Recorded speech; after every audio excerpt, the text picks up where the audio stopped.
Hey, beautiful people. Welcome to Kiande's House of Music. Yes, I'm Kiande, and I want you to come on in and make yourself at home because today, as usual, I have something very special to share with you, and that is the Serenade Tour in Las Vegas. Yes, so if you're here for that today, if you enjoyed this video, please like, share, comment, and subscribe, and hit that notification button, all right? So you guys ready? I'm ready. Let's jump right into it. I have everything that I need. I have sweet tea, great music, and beautiful people. All right. Let's do it. The Serenade Tour featuring Maxwell, Jazmine Sullivan, and October London was here in Las Vegas, October 26, 2024 at Planet Hollywood, and I was in the house. And I want to just take a little bit of time to tell you about the show. I'm not going to go too far in depth into it, just give you a little highlights of each artist. But overall, I'll just say right now, it was a great show. Now, when I went to the show, I had a head wrap. My hair was wrapped up and doing the thing, but end of the show I had to take that thing off, so I'm probably looking a mess, but that's all right. I'm still gonna tell y'all about it. So yes, Serenade Tour. Now I'm gonna get the major negative out of the way right now and move on to other stuff, but we had the VIP package, right, which included a meet and greet with Maxwell, some swag, the VIP seating. This VIP experience was a mess. It was a mess. It was unorganized. Staff didn't know what direction to go. It kept getting pushed back the time, and it was really a mess. They had us line up in one line. We stood there for 30 minutes. Then they had us move to another line where the front of the line, which where we turned into being the back of the line. It was mess. We were irritated. All the people standing there irritated. We didn't know what was going on. We just wanted to get this over with. So there were a lot of rules as well. No cell phones. Don't bring anything for him to sign. I get all that. The swag that we're gonna get is gonna be mailed to us, which I didn't get that. But once we finally got in line to actually meet him, it was real quick, which I've experienced as well before. But you had about 5 seconds to say what you needed to say before they snapped the picture and moved on to the next. I felt a little cheated. I really did. I felt a little cheated. I thought it would be more intimate, just a different experience. But this was not, in my view, not a VIP experience. It was something else. But I got over it. I moved past it. Well, first of all, as we were being seated, the VIP section were being seated, the show had started. October London was just about to start the show, so I was a little bit irritated with that, but again, I got past it. Great seats, third row center, awesome. So let's jump into the show. Like I said, when we were being seated, October London just started his set. He did about a 20-minute set, and he sounded really good. Now, I gotta be honest, I have not jumped on the October London train. I think he has a beautiful voice. But the album, The Rebirth of Marvin, which is recapturing the sound of Marvin Gaye, I'm like, if I want to hear Marvin Gaye, I'll listen to Marvin Gaye. I don't want to hear, I understand being influenced by somebody, but to be so intentional at recapturing one artist's sound just kind of rubbed me the wrong way. What I want to hear from him, what I hope from him in the future is that he shows us who he is musically, shows us what his sound is all about. That's what I want to hear because the talent is definitely there. He looked great.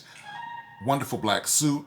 He was smoking a cigar and had a glass of dark liquor just to set the vibe, I guess, of the music. It seemed a little bit contrived to me, seemed a little bit like cosplay, but I went with it.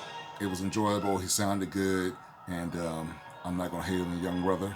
I just want to hear something more from him. But October London, good job. All right. So moving on to young lady, Jazmine Sullivan. She came out looking wonderful. She had this green outfit on. I can't even describe to you what it looked like right now, but she looked amazing. It was a perfect outfit for her set. She did about a 45-minute set. She sounded brilliant. She sounded amazing. She used her voice to its fullest capacity in the best possible way. The runs, the tone, the beautiful lows that she has, and she gave us some belts. And it was just really amazing performance. My favorite song of the night was I'm in Love with Another Man. That's one of my favorites by her anyway, but she really killed it. She really went in for it, and we went in for it after as well. So Great job. What I did not like about her set, though, were her background vocalists. Their tone was a little bit off. Their harmony wasn't gelling like it was supposed to be. It was a little harsh. Um, yeah, I like pristine, clear background vocalists that sound like they mesh and they've been singing together for a long time. These girls didn't do it for me. But aside from that, Jazmine still brought it, and it was a great show, great show. So, love you, Jazmine. It's been quite a few years since I've seen you, but vocally, amazing tonight. All right, so Mr. Maxwell, he's up next. I love watching Maxwell perform. He is such a joy to watch. He always looks great. He always works the stage. He knows how to work an audience. He's always sexy. He's all these things, and he was all these things tonight. He opened with his rendition of Al Green's "Simply Beautiful," and I like what he did with it. And then he went on to his catalog, and he gave us the hits that we love. He gave us some songs that were not hits, but album tracks, which was my only issue with the show, is that there was a long period of album tracks or lesser known songs, unless you really followed his career. I'm thinking, okay, it's a perfect time to put Lifetime in here. It's a perfect time to throw Unfortunate up in there, because let's get off this lull of these album tracks, which are great. He performed them well, but we needed a hit a little bit sooner. But it worked out. Once he got into Lifetime and Fortunate back to back, the whole room changed. The energy just picked up, and he blew it. He blew it off the roof. He also threw in a rendition of Norman Connor's "You Are My Starship," which worked perfectly with the set. And Maxwell just knows how to work a room. He knows how to. His stage presence is just impeccable. His moves are wonderful, and he just did the damn thing tonight. And I appreciate that. He started out. When the show started, we didn't know where he was. He started out at the back of the arena singing, so we all turned around. He was, illuminated, and he started back there. But he made his way to the stage, of course, and just gave us a great show again. It always feels good for me to hear Maxwell and to see Maxwell live. There's such a joyful, youthful, and joyful energy that he brings, and his smile is just addictive. And just really, really great. His band was great, and he just worked us. He really worked us. People were really into it, loved him, and he loved us right back.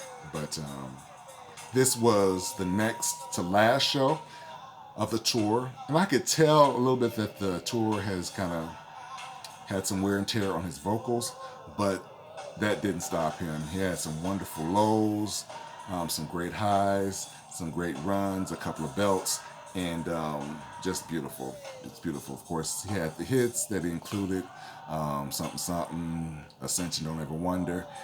He did say that Ascension was basically inspired by Frankie Beverly, and I never made that connection, but I could so totally hear it now. He did give a shout out to Frankie Beverly, which was heartfelt, and I'm so glad he did that. And actually, at the end of the show, when everything was over, they played "Before I Let Go," and people walking out the venue dancing and singing and just having a good time, which was always like a Frankie Beverly made show anyway. So I'm so glad he ended like that and took us home in that way. But Serenade Tour, again, October 26, 2024, here in Las Vegas at Planet Hollywood. It was great. I was there, and I'm so glad I went, got the experience. A few things that didn't go like I had planned, or like I had hoped, I should say. But still a great night. Still a great night of music and warmth, and just a good time. So if you guys can catch the last show, wherever it's going to be, go ahead and catch it. And if you've seen it before, talk about it in the comments, all right? So that's it. Just wanted to drop this by you real quick and let you know that I was in the room at this show, and much respect to each artist. They did their thing, and much luck and success to all of them. Future success to all of them, all right? So that's all I have for you. That's it. All right, so if you enjoyed this video, like, share, comment, and subscribe. Hit that notification button. And let's keep this going, all right? But I always want you to remember, when you come to this channel, it's all about music. It's all about love. So what we're going to do, keep the love flowing and keep the music playing. That's what we do around here, all right? So until we see each other again, you guys be happy. Take care of each other. Love on each other. Take care of yourselves, all right? Until we see each other again, you guys be easy. Much love. Peace.